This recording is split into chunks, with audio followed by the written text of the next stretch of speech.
Like, do you see Tony? No, I'm on stage because he's not there. That's the whole point. So even changing the frame of, I want other people to produce the thing. I will plug in if I'm absolutely needed. Other than that, I'm okay letting go. Hi, this episode really surprised me, and I'm going to tell you why. So Dan Martell is a best-selling author of Buy Back Your Time, which is a wonderful book.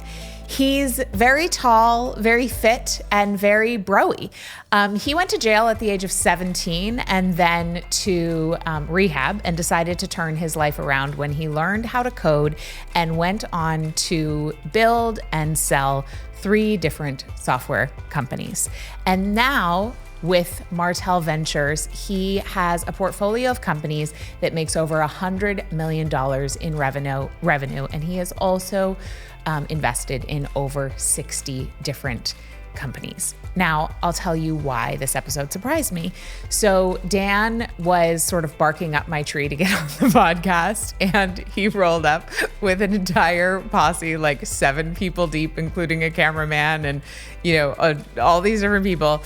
And what I didn't, he's just like, he's a lot. And we talk about that on the episode. And we talk about the fact that he has gotten over, or perhaps never really cared, what people think of him at first because he's playing the long game. And I was really honest with him about what I thought when I first met him.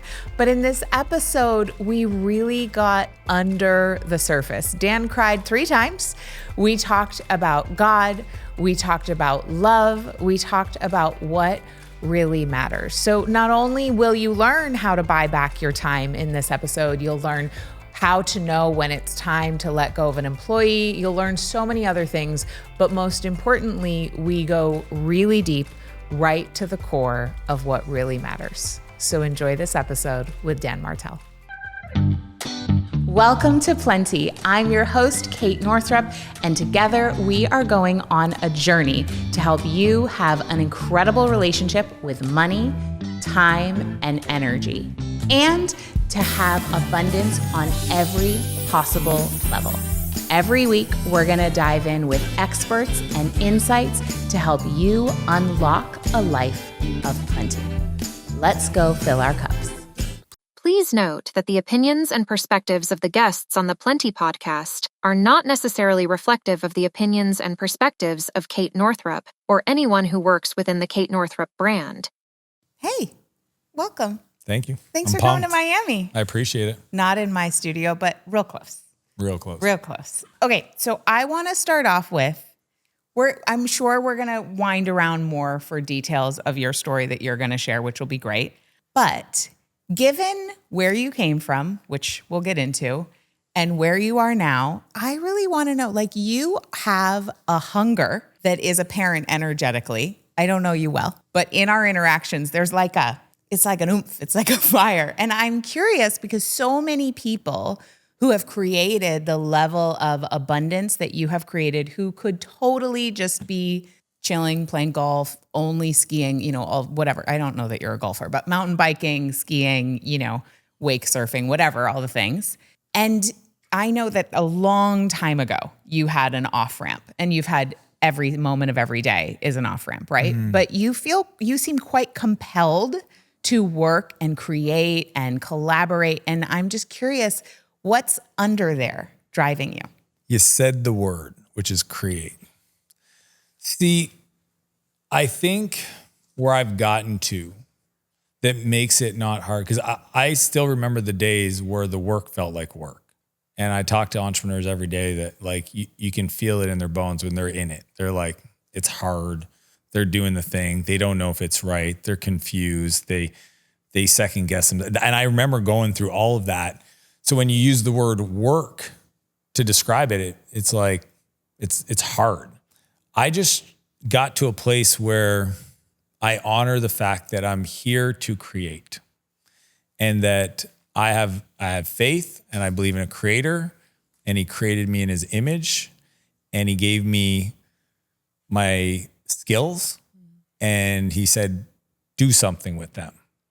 And I think what people feel is my work ethic is a byproduct of my gratitude. Beautiful. And when I say that, I get a little emotional because like, I can't believe I get to do what I do every day.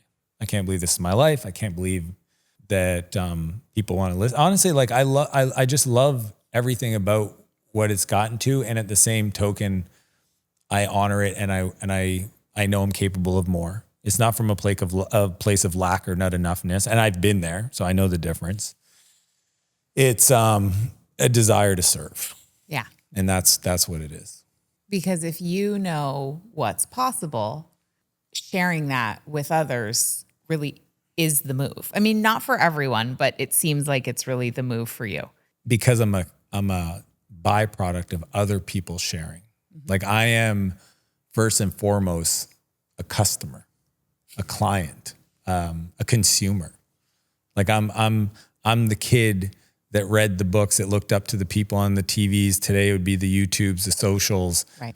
That just wondered what if, not even what if, like, I didn't even have that aspiration. It's, I wonder what it's like, or that's cool. Or like, you know, learning about these people, studying their biographies, reading the books. I know those people are watching me, and I just don't want to dishonor that. Like I don't take it for granted. I want to honor that relationship that they gave me. That, like yesterday I gave a talk, 1,400 people in Kansas City. And somebody asked me, they go, what do you think about before you go on stage? And I'm looking at the TV that's showing me the audience and the stage. And I literally start tapping the people. I said, I am so grateful for those people. And I got 60 minutes with those people.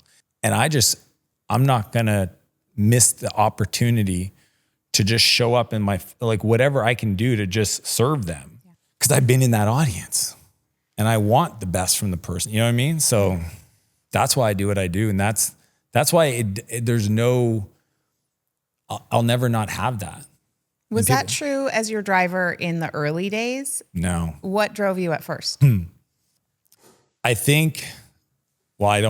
know what it was. It was every person that didn't believe in me, this wild anger of F you, watch me.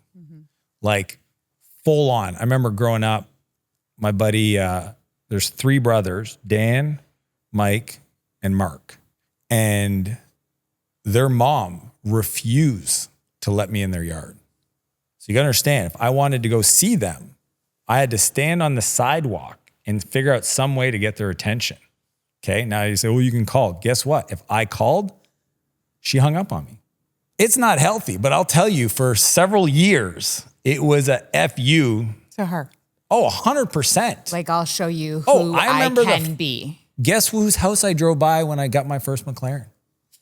Do you know how dumb that is? Like, it's so dumb. Like, she doesn't even remember me. I'm like a distant memory. And it's actually quite fascinating to think about how much headspace people can take up that then don't even remember. Like, well, and heart space too, right? Because when we're holding those kinds of resentments, I was talking about this on a call yesterday because, you know, my work is around money, but money I find to be largely energetic, and, you know, it's always there. You just have to unblock.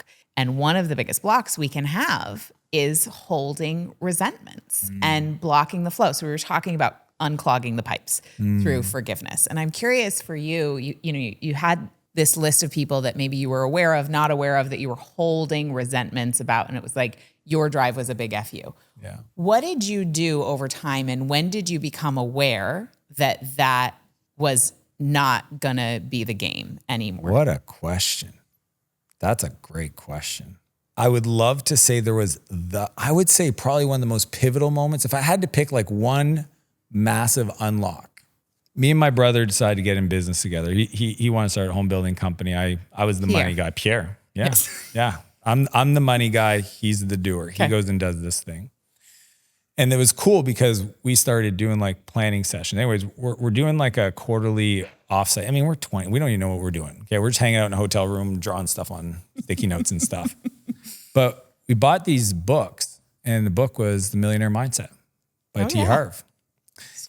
One of the first mega conference thing I went to. So there's a thing. If you get the book, you get 2 tickets. Right. So we look at each other, we got to go to this event. Totally. So we fly to Toronto.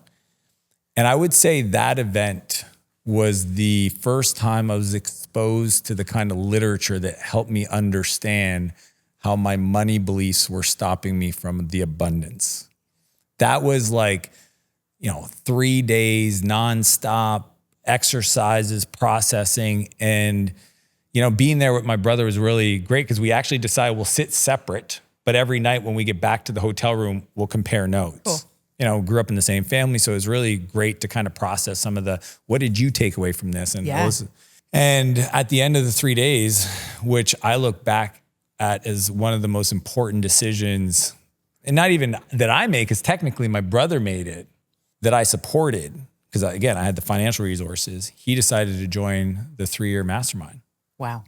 $36,000. I'm 26, he's 24. Right. Like we didn't, I credit card, he ran to the back of the room and that essentially put us on a path and it was super fun. For the next few years, we would meet up because I ended up moving to San Francisco and we would just meet up in different cities to do different seminars. And that was probably the biggest shift where it got over I was doing this from a dark energy point of view, the kind of and it's a powerful energy source, kind of like diesel. It's got torque. It just burns dirty. So as I'm building, I remember that company I was building at the time, the shrapnel, the emotional shrapnel as a byproduct of creating. I almost decided after I sold that company, I almost didn't do another one. Yeah. Because if that was how it had to feel, I don't want to do that again. I don't want to create that kind of wake of frustration with me. And that was going through that process is what taught me good news. There's a different way to do it.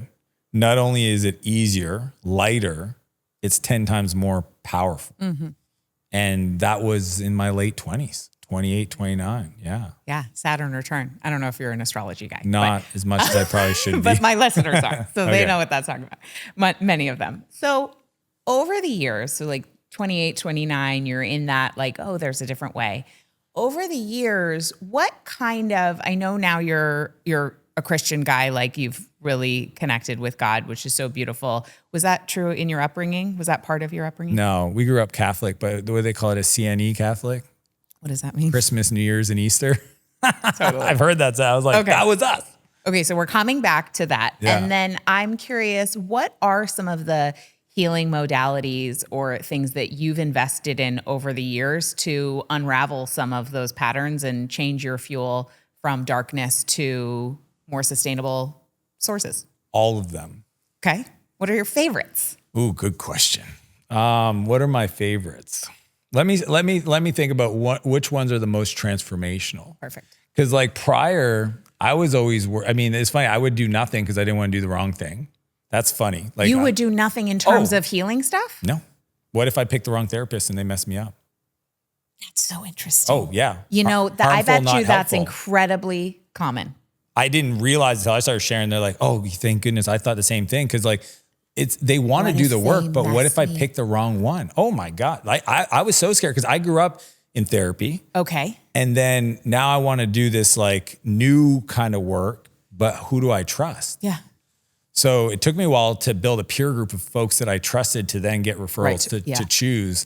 But I would say, a lot of it is I've always done well in environments. So retreats and seminars for me, guided 100%. And the funny part is it's not even the specific person type of seminar. It's the creating the space for me to reflect and to go through a process. One of my favorites, a guy named Philip McKernan, not really well known, but very incredible. I got to know him as a speaker at different events, and he was there when I shared my personal story for the first time on stage, and it just cracked me wide open. And he comes up to me at the hotel. He's such a funny cat. He goes, "I saw what you did today," and I broke down in front of him and I said, "I don't even know what that was." He goes, "I know," and I said, "Well, how do I do that? How do I do that again? I don't know." And he goes, "I'm excited." And he goes, "But let me tell you, I'm not even excited for you." So honestly, Dan, I don't give a shit about you. I'm excited about the people you're going to serve with that message. So, well, how do I figure this out? He goes, I know what you need to do and where you got to go. I just don't think you're willing to do it. Tell me. Not even joking. He knew exactly what button to push. Yeah, it's like, I know this kind of guy, Mr. Competitive. Yeah, totally. He won't do it. But no joke. He goes, you got to come to Peru. It's in 2 weeks. Okay. And I'm sitting there. I don't have open space in my calendar to just go to Peru for 10 days. And let alone, it takes a day and a half to get there. Yeah. So we're talking 2 full weeks. Yeah. I got little babies, responsibilities. And talked to my wife, Renee, and she goes, I think you got to go. Philip knew what he was doing. He ran a program where the first 3 days was us volunteering at orphanages, and not just a normal orphanage.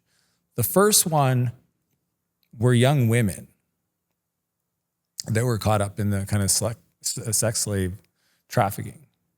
The other one was the children that were born with disabilities that people left on the side of the road.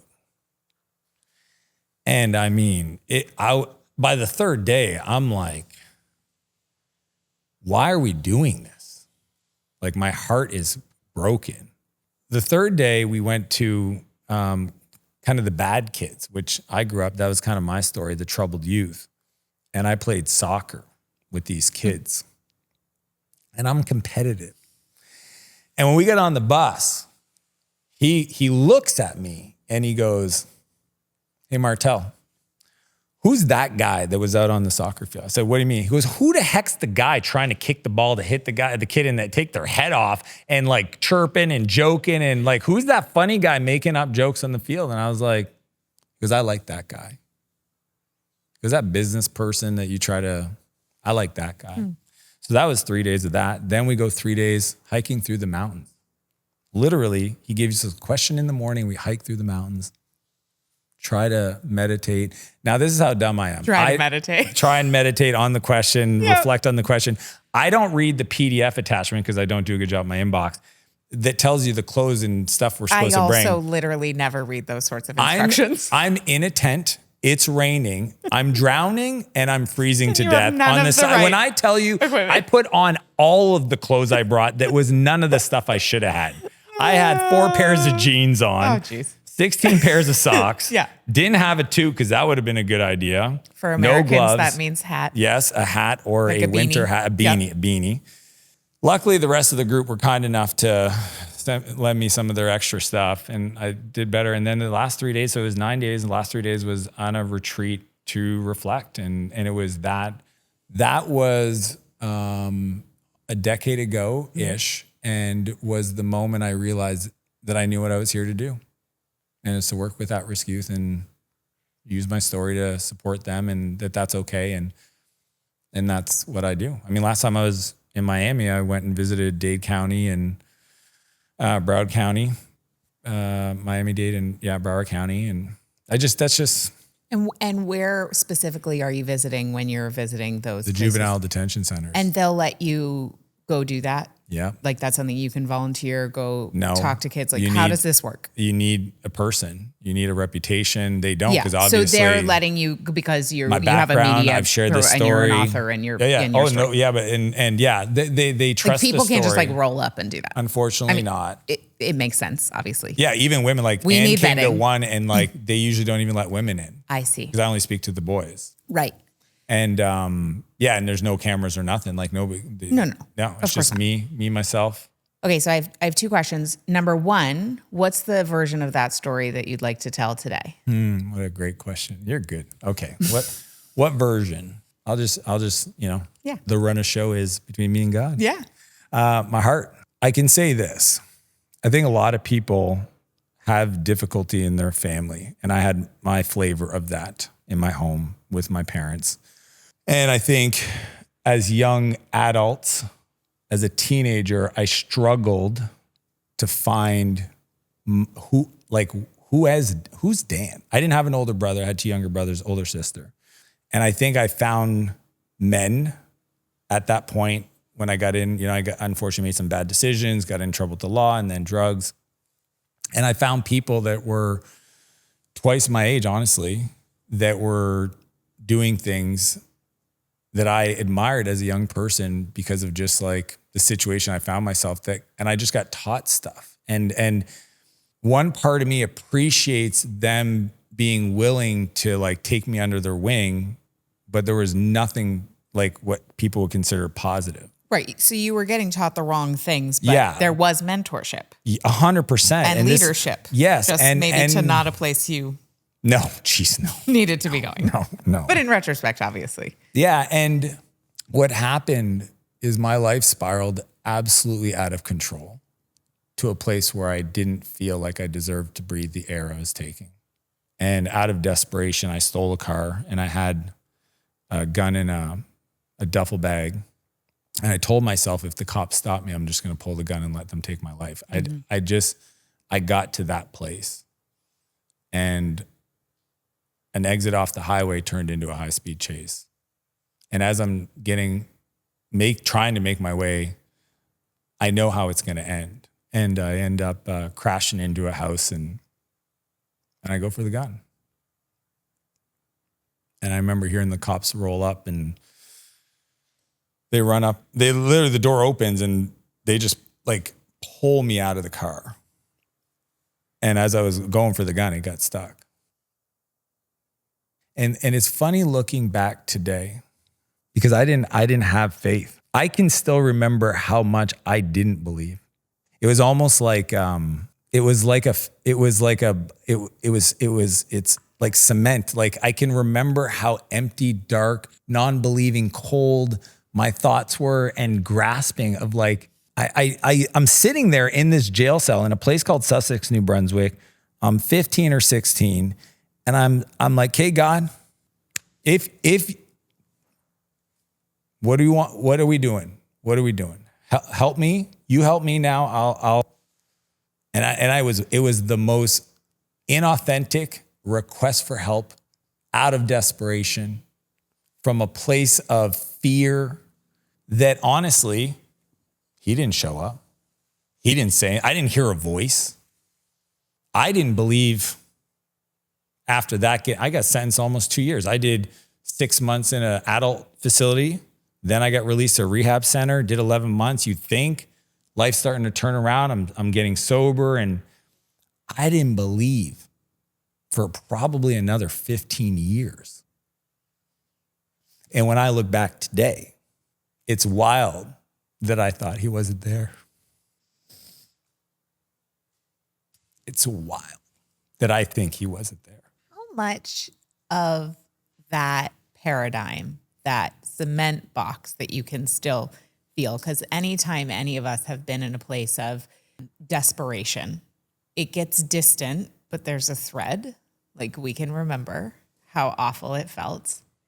How much of that do you think, and of course this is completely subjective, we don't have data on this, how much do you think was, trauma from upbringing versus the environment you were in versus actual like chemicals in your body from drugs and alcohol?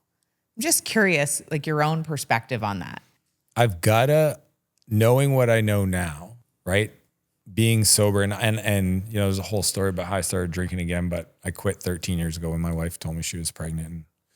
And to see that evolution, the mind, the chemicals in the mind it's the foundation. It's kind of like recently I was just talking with the team and my dad's there and we're talking about glasses.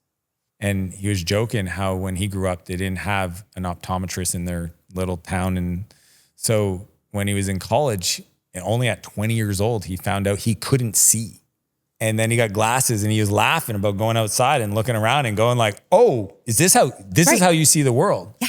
That's the problem when you have a drug addiction or your brain chemicals off, is you don't even know that the rest of the world doesn't live like that. Oh yeah. So like knowing what I know now and how I wake up and how I feel, I say this all the time. I wish I could bring people into my mind. I wish I could show you how it could be. Because if you knew, you would work really hard to get away from that place. No, there are simultaneous realities happening. I remember just a couple days ago, so I have over time struggled with anxiety, and it can just not for years has it been an issue, but there have been days where I remember sitting on the subway and looking at everybody and being like, how is anyone doing this? How is anybody waking up and getting on the subway and even making it through the next 5 minutes? Yeah. Because you look at the world through that lens of there's no other reality that's ever possible. And then you do all the things you've done, you invest in the workshops, you show up at the things incrementally, right? Yeah. You connect with God, you stop drinking, you fall in love, you have, all of these different things that happen in our lives. And then I can't even believe that ever was a thought. But the other day I was feeling really anxious and I watched a woman walk down the street and I was in this like my anxious spin for a minute. Now I know how to find my way out pretty darn quickly, but it doesn't, for me, it's not ever completely gone. It's just like dormant. And then I'll have like, pop, and then dormant. And I was looking at her and I had that same feeling of like, I could tell in her reflection, like she's in it. And I could feel shoulder to shoulder for a minute. And there's also something to that from shared humanity for being in service, because when we're so far away from people's experience, like when I have, people in my life, I'm sure you do too, people I've met where there's such a profound disconnection from like how it can be hard sometimes that it's very bypassy, like it's very spiritually bypassy. And I have trouble connecting in that place. And what I'm witnessing in you is you're really in your heart. And you're really present to like the feelings now and from the past. And I want to know, is that something you have invested in reconnecting, or is that just how you are? I'll stop saying this because I don't want, you are so good. That is such a great question. I didn't know I was this way. The fun part for me is again, 28 years of building companies and, first time I went to rehab and all stuff. I'm 45 now. So I got some space. Yeah. The heart part has always been there. It's 100% my superpower. I've learned that that's what it is. When you build an audience, the audience will tell you what it is, as you know. And I think when I go back to like, how did I develop it? Because once I understood, there's a lot of things I do that I think your audience actually might appreciate. I, several times a day, anytime I'm dealing with conflict, ask myself, what would love do?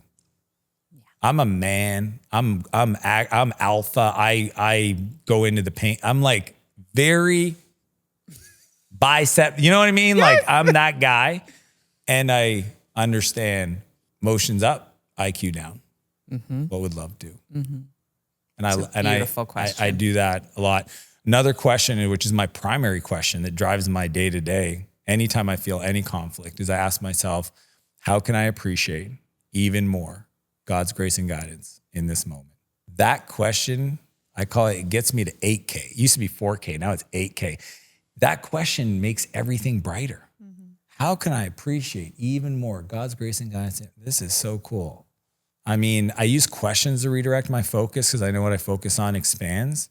There's a part of me that on the present side, there's a rhythm of my existence that I know if I follow, I can be with people, and I honor that. The book that most people know me for, the Buy Back Your Time book, creates a place where, because I have learned to let go, that I don't have open loops.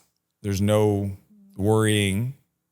I'm here. I don't have open loops. I don't. My team probably does. They have a plenty. They do. I'm here with Kate. This show is plenty. They have plenty of open loops, and you have plenty of presence. And that is once I understood that was a big upgrade on the ability to kind of lead with the heart. The other thing, I think, just like points of view, I play such a long game on life that I'm also willing to be 100% who I am, because I think early I wouldn't show. That's why when Philip said to me, he goes, who was that guy?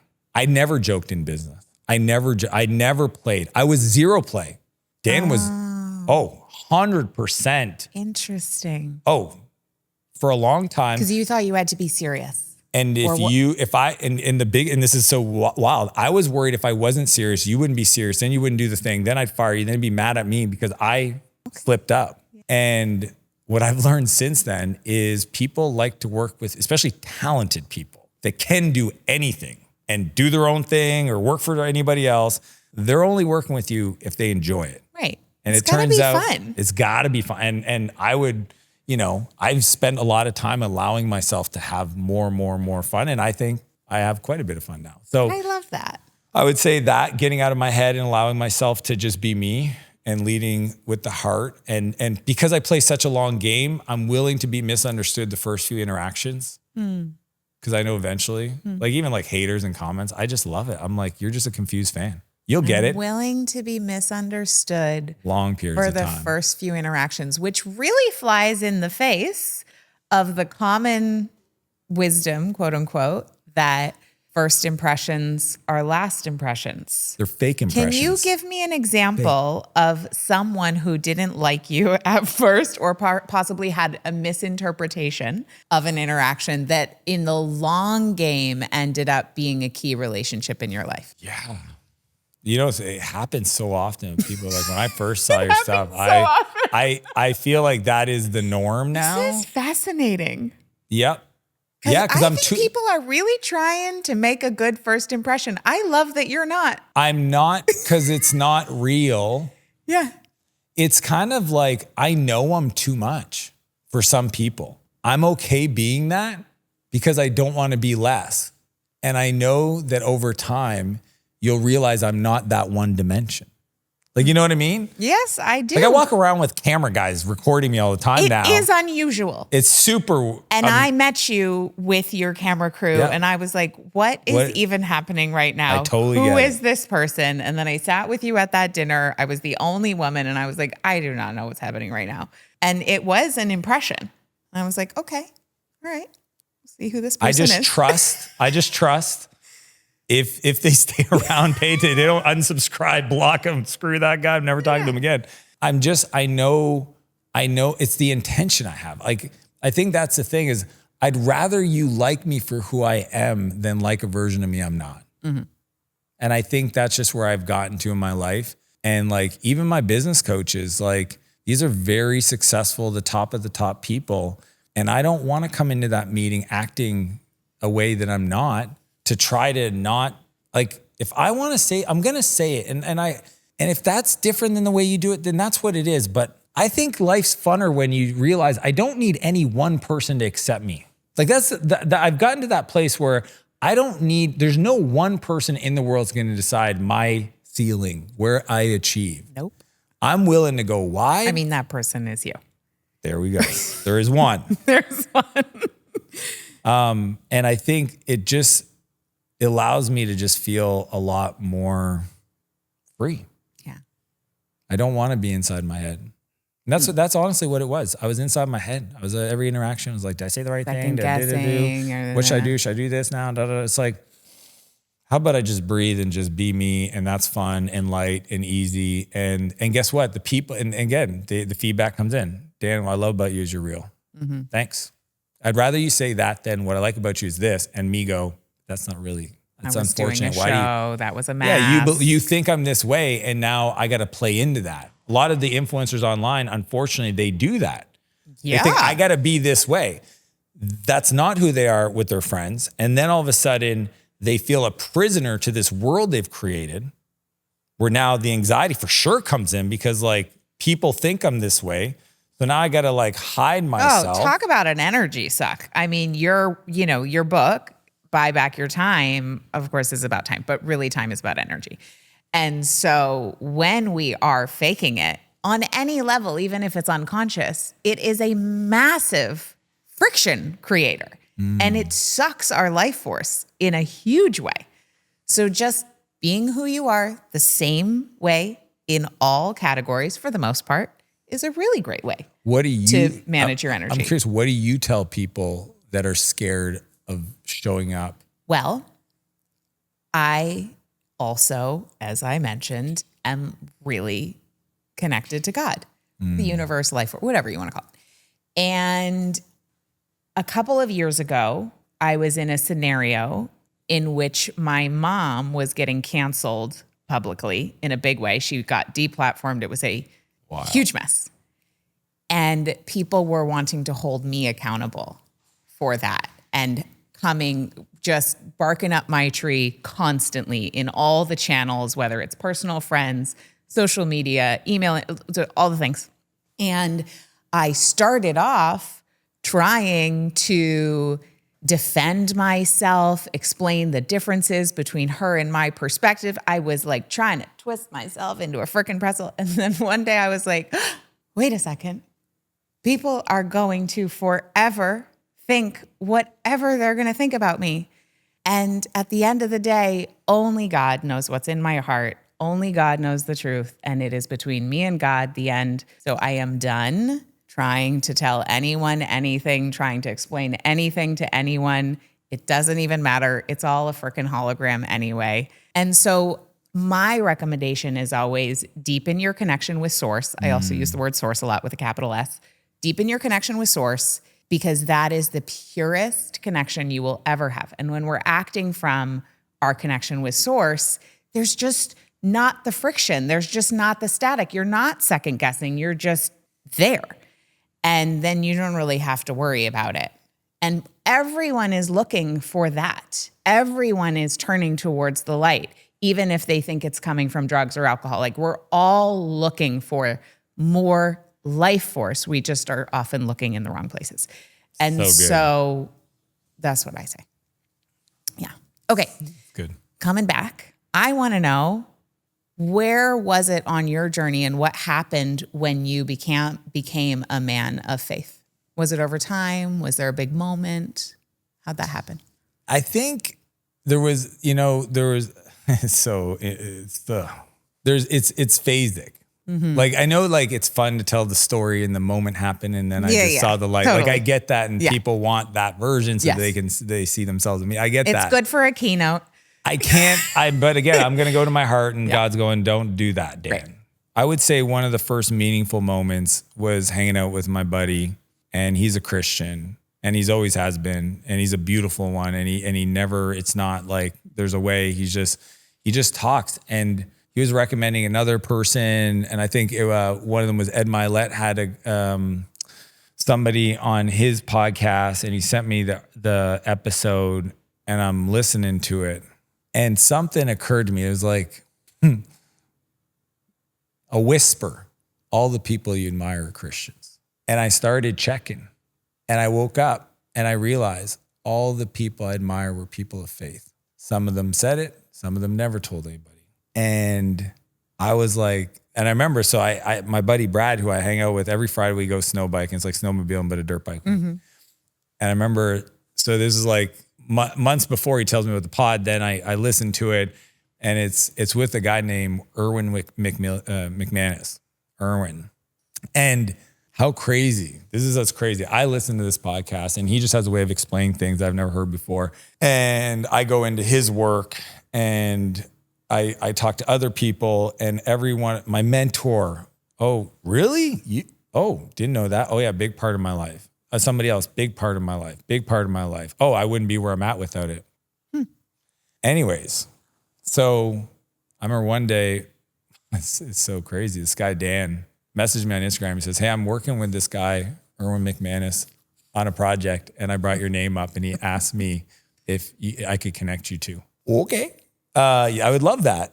And I remember where I was. I'm sitting in the parking lot, and I'm about to have this call with him, and I don't know about anything. Like, I'm so skeptical. I'm like, what about the Bible? And I wrote down all these questions, and I get on with him, and I think, if I'm going to get a call with him, I'm going to give him the hard-hitting questions. And I was like, I hope I don't offend you or insult you or frustrate you, but I have questions if it's okay. And he's just like, of course.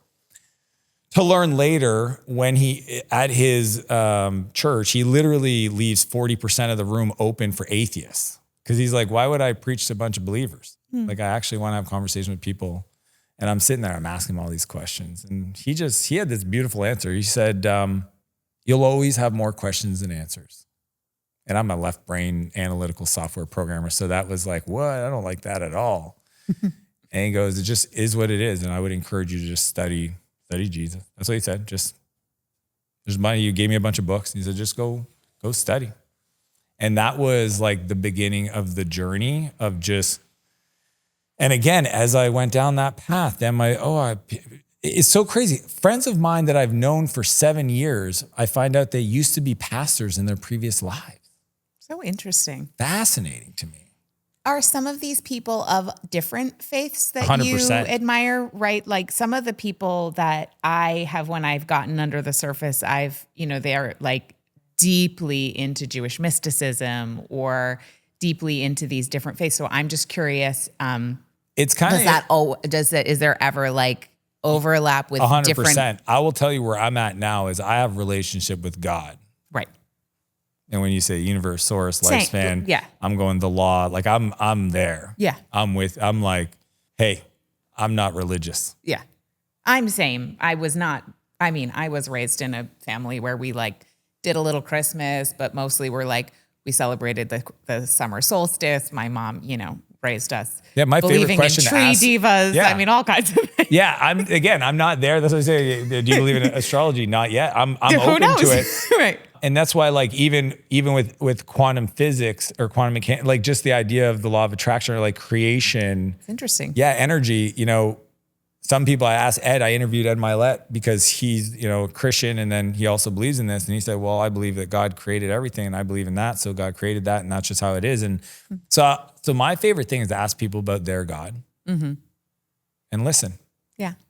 I'm just, the one thing I can say is love is always present at the center of it in its beauty and lightness. That is there, the union, the oneness, the connection, all of it. And when you said hologram, I used to say none of this is real. And my wife, Renee, says, stop saying that. You sound crazy. And I said, okay, well, now it's an illusion. Hologram's good. Like, yeah. I mean, none of this is real and we're all going to die. And right? and the proof of that is just for me to audit my thoughts and go, well, what I thought before wasn't the truth. Yeah. And I know what I believe today will be as I evolve. If you don't contradict yourself, are you really growing? Yeah. How's that? That's a good question. A lot of people don't consider that because I guess if you're on a journey of reflection all the time and journaling and you're like, oh, that's weird. I can't believe I used to think that. I couldn't believe I used to have that anxiety. I can't believe I was that angry. I can't believe I did stuff to prove my buddy's mom wrong. Like, that's crazy. It is wild. Our potential for evolution is infinite. And I'm curious, I haven't literally asked you any questions about your book, but I do want to know, given our infinite capacity for evolution, like with something like your drip matrix, where you're looking at, okay, the spectrum of this task in terms of time, how much does it take in terms of energy, how much does it take? And folks, please get this book. It's excellent. Thank you. Very practical. And I think for people at any level, because I'm a very well-established entrepreneur and there are many things in here that I can tweak and implement. But the matrix really shows you how to get yourself into the production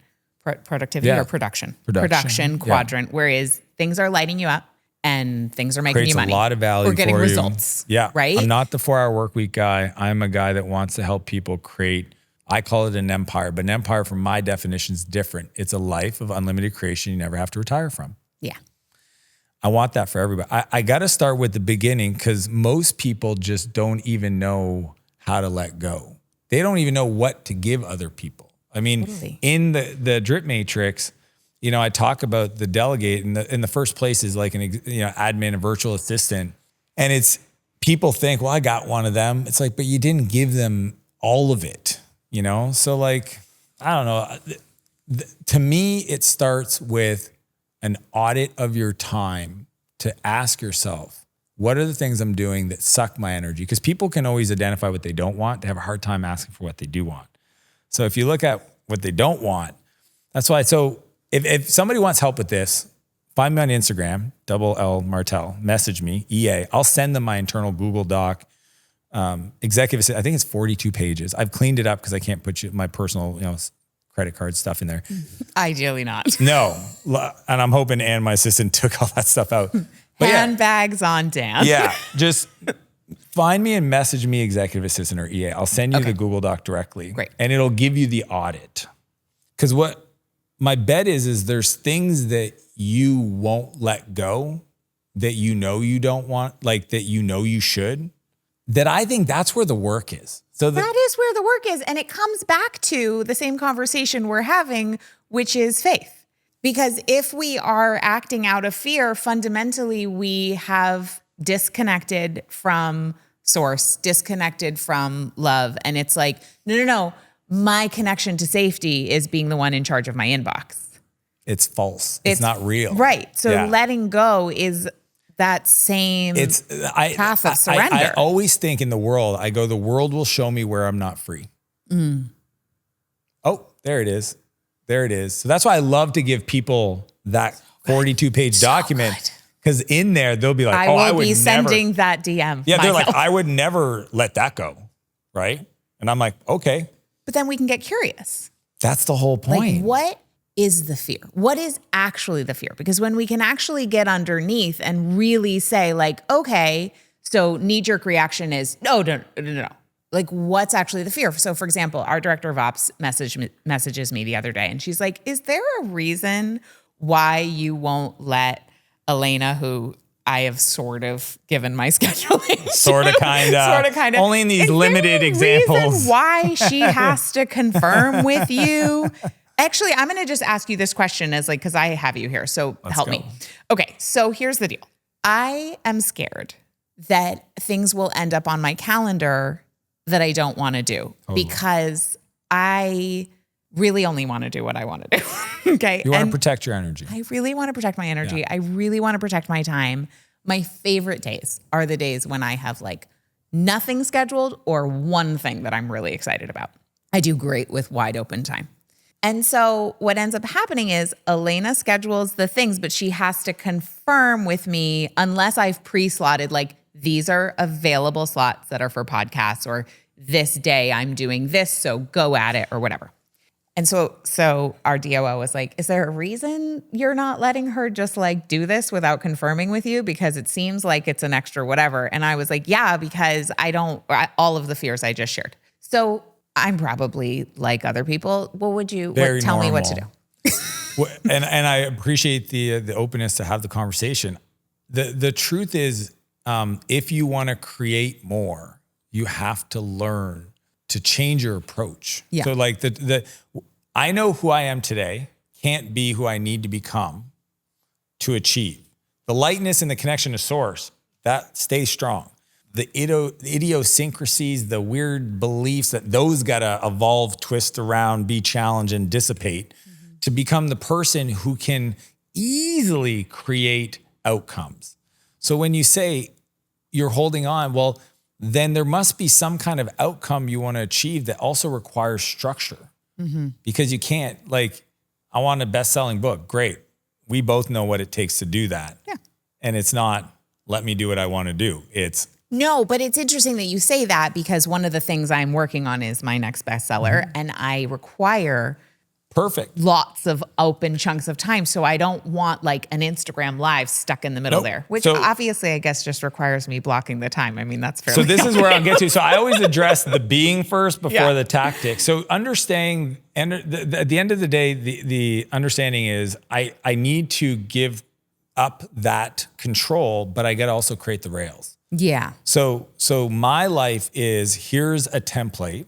The perfect week, I call it. Yeah, and that's in here. That's a chapter. 100%. And because it's without it doesn't work. Totally. And then some really tactical stuff's not in the book that I'll give you because it really makes sense. Is first off, every week I've got an opportunity for me to sit down, review the week, and give feedback to my assistant. Great. So worst case, that happens 1 week. Is that Monday morning? Or when do you do that? She schedules it. Okay. See how I did that? So it's just whenever it happens. Yeah, because it's not a high priority thing. Yeah. So it has to happen. Yeah. It doesn't need to be reoccurring, because I don't like reoccurring meetings, because people use reoccurring meetings to have meetings that they don't need to have. It's the worst. I really don't like meetings. Perfect. So now In fact, I never want to be on them. No, but now you're starting to see how I think about my time.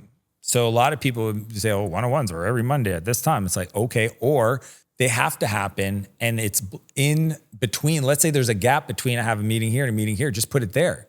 That way it doesn't feel wasteful. It doesn't feel like it's out of the blue and it's out of context. So I call it train, don't tell. I don't tell people that report to me what to do, I train them, because that's the coaching. It's what we do with clients. Yeah. It's we talk to them about the principles, not the activity, because the principles scale. You can never create a SOP with enough checklists to take advantage of all the crazy situations that could ever come up. You have to lead with principles. Yeah. So what we have is principles for priority. So like, let's say I text her and I say, hey, I want to meet with Kate. I go priority 1. She knows a priority 1 is cancel somebody else to make it happen for Kate as soon as possible. So you have a language. Yeah. Priority and 1, that's 2, 3, priority 4. 1, 2, 3, 4, 5. Yeah, we have 4. Hopefully you don't. Thank you. Okay. Yeah. I'm like, where does that end? Because you can't have. Stops at 4. 4. And Great. and it's just simple. 1 is cancel something else to make it And happen. you two communicate via text.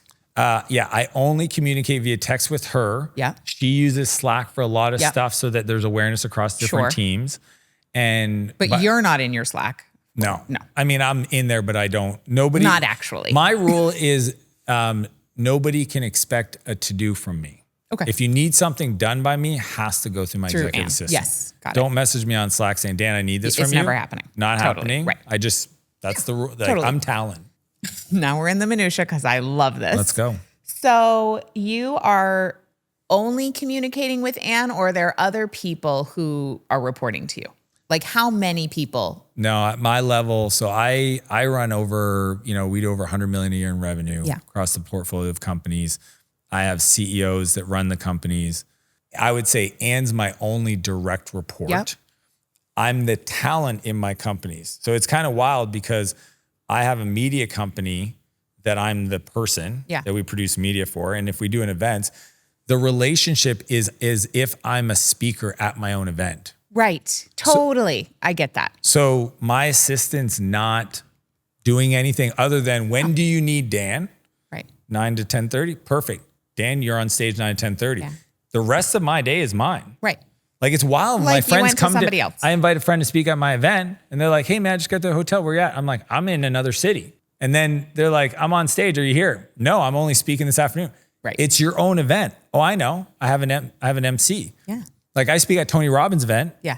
And people are like, do you see Tony? No, I'm on stage because he's not there. Right. That's the whole point. So even changing the frame of, I want other people to produce the thing. I will plug in if I'm absolutely needed. Other than that, I'm okay letting go. And that is that's what with somebody like an executive assistant. That's why it's impossible for your EA to know every scenario of how Kate's feeling.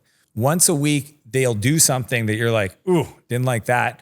I write it down. So I have a Google Doc of everybody in my life. So like, who's in my life? I got my wife in my life, my house manager in my life. I got Ann on there. I got my head of creative director. I got my legal team. I got my, you know what I mean? And anytime I have something where I'm like, ooh, You just put it I in. write it there. Great. Next time I'm on a call, guess what's the first agenda in the meeting? What? What's on your list? Right. Literally, they asked, this is the cool part. What's on your list? They asked me. I love this. It'll change so a game. much. I have an agenda for my husband. But now officially I will begin it with And he everyone should else prompt rather than like, cause what I do is I sort of like address it ad hoc or whatever. And No, and they don't want it ad he has hoc. trained me. God bless Mike. He's like, babe, I love you. However, when we're in the middle of bedtime with the It's not the time to it's pull up like your not list. the time. Or like, hey, we're having a nice morning over coffee. Like, can you not? And so he has trained me to agendatize myself. We do a 'cause weekly I'm meeting very- for that. No, Renee and I literally have a weekly meeting. for logistics or just this, It's the list. all of it. Yeah. Yeah, it's. I ask her, how have I been as a husband for you in the last week? And she'll tell me and I say, thank Do you. you put all the things? Because we have a separate money meeting and then we have a separate scheduling logistics meeting and then we have a separate date night. So all three of these Date things night are for separate. sure is separate. Yeah. Yeah. Date nights Thursdays. We do, I think, I'd have to ask Sam, but I think it's every Tuesday is a Martell meeting, family meeting. And that's where we check in with each other. We review our goals. One of my favorite questions is, what's important for you this week? Yeah. How can I Beautiful support what's question. important for you? So great. And the one thing I will say, it's the funniest thing, 100% has to happen. I don't care if there's another meeting, we didn't get to it. What are we doing this weekend? Schedule the weekend. Yeah. We got to schedule the weekend. Like that's on the agenda. But if we get going and we do it over lunch and we have a meal, we always like, okay, what are we doing this weekend? Do you bring your kids ever into the family meeting? No, we do a dinner meeting with the kids. Okay. Not How to the old are family they? meeting, 11 and 12. Okay. Yeah. Mine are 6 and 9. So I'm not sure quite when to bring them into the logistics. Yeah. but Some people do the family meeting with the kids. We're because we're doing finance, like estate Yeah, planning. no. I mean, it's not appropriate. Her and I, yeah. Yeah. It's like, babes, my love language touch. I'm just saying. Yeah. I think what I've learned, and this is where I used to not be that. I used to be the guy that came in, saw things broke. I call it seagull management, where you like fly in, swoop down, shit on everybody, and then fly out. Now what I do is I and the other thing is I'll prioritize, because like there's only so much correction somebody can hear. Yeah. And like you got to know that as a person that has a team, you got to go like, I'm not going to go over the 5. I'm going to pick the most important 2. And you know what? Next week, if those other ones are still important, I'll bring them up. If not, I'm going to call it a day. My rule is 80% done by somebody else is 100% freaking awesome. And I'm just so grateful to have people in my life support me that I'm okay. And mistakes happen, like they just do. And they're unfortunate. And it always sucks. But at the same time, it's a hologram. Like I literally, sometimes my team, they're just like, and I'm like, we are not curing cancer. No, I always say to my team, there is no such thing as an online marketing emergency. Like, I was raised in my parents are both doctors. Like there were real emergencies that they were dealing with. I am not. No. Now there has to be accountability. There has to be repair, but it's not like we don't need to have an anxiety attack. I don't want somebody emotionally having to suffer, if that makes sense, because of. Okay, that being said, how do you know, having now hired a bajillion of people, right? Managed a lot of people, obviously right now, in your current framework, you're not like dealing with tons of stuff, but how do you know the difference between like, okay, humans make mistakes and we're all going to make mistakes. I mean, I make mistakes every single day, right? So, and when it's time to part ways with an employee. My framework is always, is it a process problem or a people problem? And it's funny because it took me a while to figure it out. My first company was like Wild West, Dan, drunken sailor hiring strategy, like just wild. They suck. I hired them. They're supposed to know this. They can't do their job. You're gone. Somebody new. Or, man, I really like this guy. I'll put up with him. 3 years later, he's cost me more than he's made. So I've done it all. The sequence is always, if somebody made a mistake. I actually had a sales guy make $100,000 mistake a few years ago. Like real money gone, ouch. It's a bummer. He felt bad about it. He called me up, felt horrible about it, beating himself. I remember listening to him just boom. I said, are you done? He's like, what do you mean? I said, did you learn the lesson? He said, yes. I said, good. I said, here's the thing. I know there's no process for what you did. That's my problem. That's my fault. Okay. So we're going to add to the process that this gets checked and it's a copy paste of the blueprint. So you can't make the mistake ever again. And then I train. So my first thing is, do I have a checklist? Do I have a process? Did I train them? Because it's not enough. A lot of people have an SOP, you didn't follow it. It's like, you never slow it down. It's like the alarm in the office the other day went off and they're like, there's an SOP, you should have done. No, train let's all stand in front of the pad. Well, also, what would love do? Yeah. Right? Like love would spend a little extra time. Love would be like, hey, let's go do this. Oh my God, don't ever try to train me on an alarm system. No, I was like, I'm going to never be here to set it or disarm it. So we're going to call that a day. And then it's, if I've done that and the mistake keeps happening, then I probably have a people problem. Okay. And the thing the frame I use is transition. I don't fire people. Yeah. I transition them and I can love them from another team. Like, even if they made a mistake, even if they were malicious. Even if it's another team on a company that you don't own. I actually, I should. In my early days from the dark energy, I would refer people I fire to my competitor. That is a total That's asshole. horrible, eh? I know. It made me giggle when I did it. And eventually I said, that's not good energy. I got to stop doing that. Yeah, I was like, you should apply there. So bad. That's bad. Okay, so you transition people. I just transition people on and off the team. And I'm clear about it. I think people buy your standards, not your presence. So I have very clear standards and I take the emotion out of it, right? Like when it's time to move on, usually the person knows. And it's kind of, I think you can't always get it right. And again, you do things 1,000 times. It's just a law of large numbers. Not everybody's going to be happy about it. But I also honor the fact that everybody will find the place if they continue looking where they're just going to be absolutely lit up. It's the right place. And if it's not with me, I'm actually quite selfish keeping them, not doing it because it would be painful, because that's what it is. Most people keep people on their team because if I let them go, it's going to be more pain for me and I got to hire somebody and I got to train them. But you're also now taking advantage of them because they're never going to thrive here. They're gonna probably be anxiety prone every day when they come to work, worrying that they're gonna make another mistake because they're in over their head. And it's very selfish. So I just don't do that. Yeah, I love that. Yeah. So usually I'd say 99% of the time it's a process problem, and then it's sometimes a people problem. Yeah, it's really good wisdom. Thank you.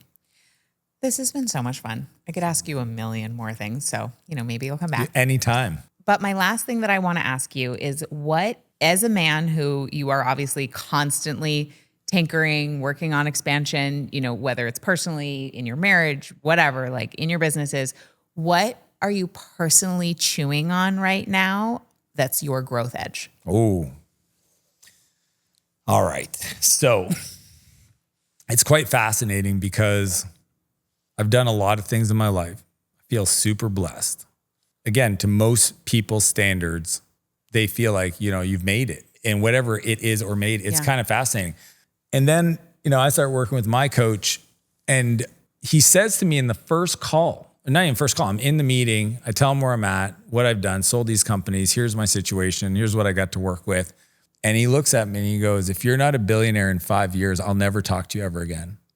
And I was like, okay, I didn't personally have that desire. Why do you say that? And he goes, and again, right, is it true or not? I don't know. Does he say this to everybody? I don't know. He goes, you're too smart to not be. And if you don't, it's because you didn't live into your potential. Now I take that back and I'm sitting there and I'm like, that sounds like work. But what's funny is that I used to think that back in the day. I used to think that about where I'd be today. And I teach people every day that the bigger it gets, the easier it gets because you have more resources. So it's not true. And I watch myself do the same thing I used to do now. So I fought through it and I kept asking myself, okay, what would need to be true? And I looked at the thing and I click, and I put it all together. The reason I say that is because in subsequent meetings when I'm talking to him and we're debating the greats and what it takes, we come to the realization, he explained to me, okay, he tells me. Thank you for your honesty. Yeah, that the difference maker is literally the ability to think bigger. And in all ways. And when I say that, it's funny because some people, and I was that kid, 28, sold my company. I'm really successful. I was in my town, 150,000 people, won the awards, literally won the award for Entrepreneur of Canada. And I was proud of myself, but that was the thinking. That was the bigness of my thinking was the city. And then it was the country. And then maybe North America. And then even in the internet. And then it occurred to me that when we allow ourselves to expand our thinking, then we live into the container. So what's fascinating to me is the idea of our container is a reflection of our self-worth, of our belief of our self-worth. Not true, but just our environment, it's the difference between do you live in a box on the side of the street or do you live in a beautiful mansion? What do you allow yourself? Do you even give yourself the ability to dream that is or potentially could be? And so I know I work with people, they have the financial resources to do it. They don't do it because they don't feel whatever. Right. So I'm just fascinated by the concept of, and this is what I distill it down to, okay? I call it the rule of 300. It's 100% clarity, 100% belief, 100% of the time. So when I think of let's say Elon Musk, whatever you think of him, everybody else, the bigness of their thinking is their city, maybe their country. He's not even thinking of this little blue dot in the galaxy. He's thinking galaxy. What? It's wild. Wild. It's wild. And I just want to say, because I can hear the little in the minds Must be of easy our for you and listeners. da-da-da. Many things. One of them is they're having a feeling about even aspiring to be a billionaire. So I just want to say, for anyone who's having that feeling, fine. Think whatever you want about toxic capitalism, blah, blah, blah, blah. Like, fine. However, I'm going to invite you to listen underneath for what's the invitation for you about expansion, regardless of what this is activating for you about your money stuff. Because what's true is that when we play a bigger game, when we think bigger, we are creating opportunity and flow for everyone in our sphere, and in some cases, everyone in the galaxy. So I just want to say that. And then I also want to say, because I know it all pinged all your things, which is, great. Our self-worth is not the same thing as our inherent worth, right? So when Dan is saying, the size of your container is equatable to your self-worth, that is not the same thing as your inherent worth, which is infinite, ineffable, and can never be changed, is just because we are absolute made in the image of God. So I want to say that. And then we're playing this human game.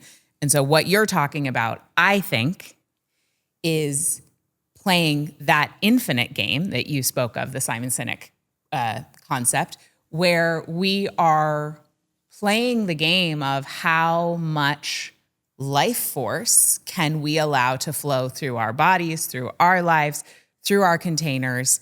And that's really about abundance, and that's really about love. So I love that you're chewing on that. That's really fun. Thank you for bringing that. Cool. So amazing. Thank you for being here. Where should people go to find you, connect? You already said about Dan Martell, EA. 2lsmartell.com is my website. Instagram. Wait, what was your website? Dan Martell. Oh, I don't know why I thought you. 2 2 L's. the Martell. That's the 2 L's. Got I it. always add that there. .com. Instagram is my favorite. And then YouTube is where I teach. We're almost at 1 million subs. Great. It's crazy. Great. And your YouTube is Dan Martell. Yeah. Okay, great. I'm Dan Martell on all platforms. And get yourself a copy of my Buy Back book, Your Buy Time. Back Your Time Really on good Amazon. stuff. I think right now it's the #1 book in productivity entrepreneur. It's bananas. It's crazy. It's doing really well. Amazing. Thank you. Thank you. If you're seriously committed to healing your relationship with money, the place to start is my book, Money, a Love Story. It's available in print, it's available digitally, but it is also available on audio in a completely updated and revised edition. So no matter what your book consumption preferences, this is the place with exercises, healing strategies, and repatterning strategies to get started healing your relationship with money. Money, a Love Story is available wherever books are sold. Go get yourself a copy.